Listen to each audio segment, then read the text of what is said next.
I was just brushing my teeth and I was flossing and a filling came out. My name is Daria and I'm a patient of Lakeshore Dental Studio.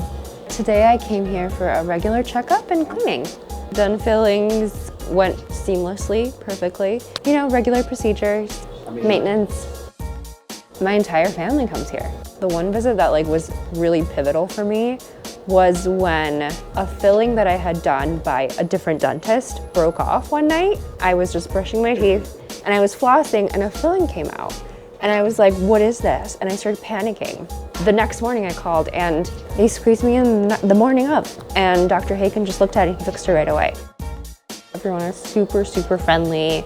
It's very transparent that everyone cares about you and they're not like another cavity to fill. Everyone's really loved Dr. Kella, Dr. Hagen.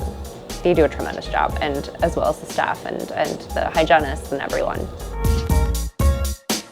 If you're looking for a new dentist in the Lakeshore area, I highly recommend Lakeshore Dental Studio.